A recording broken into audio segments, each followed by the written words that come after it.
Okay, now you've touched a subject that I will gladly roll up my sleeves to tell you about because I work in customer service, but I have studied environmental law, and I think that they're trying to do changes to your farm and your zoning because of unpleasant issues that you're dealing with.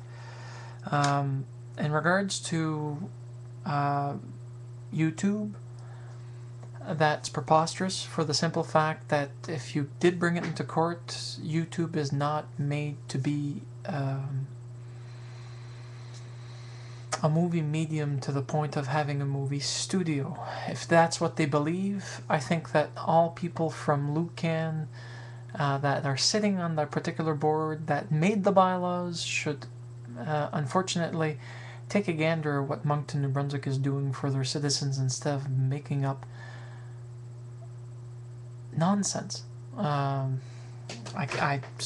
unless they'd be glad to step into the YouTube forum to explain the reason why they decided to tell you something so flimsy. I wouldn't believe it at all. In fact, I'd only believe it as far as I can throw it, and right now it's not far, period.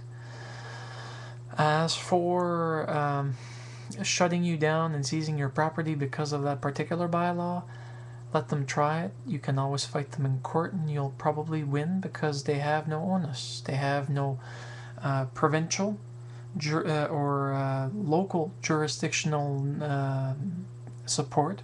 They have no provincial jurisdictional support, and they have no federal jurisdictional support.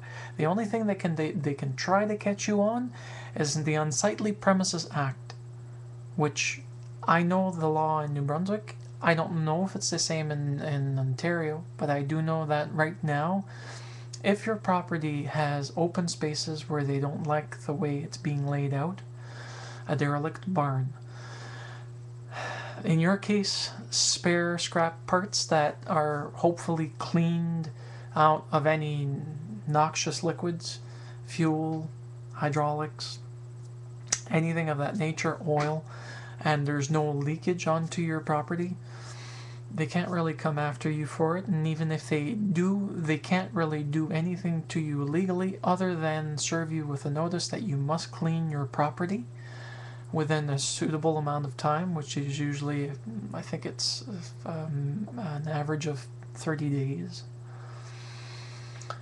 And if you don't, then they usually have their crew come in, do the cleanup for you, and hand you a bill. I'm really sorry that you're being lambasted with this. And in regards to the car thing, law is as far as you can interpret it. And don't forget this one rule: it's no emotional basis. It's all pure, cold, hard logic. If you interpret a law, if you read the law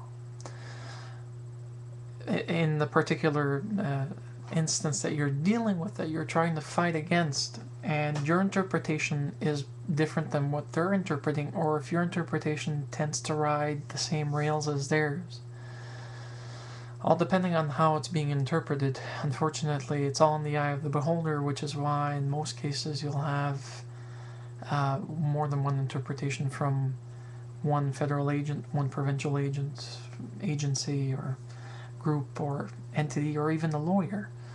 There's only so much that you can do with laws.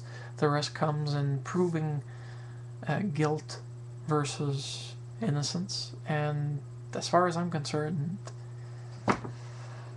I wish you'd do more on the subject just to satisfy my curiosity and the curiosity of others who are seeing you put into this position. And if I've misinterpreted, I apologize, but I don't think that. I think that it's actually far-fetched. It's probably the best way and the polite way of putting it. But until they can come up with something more suitable to actually slap you with, hell,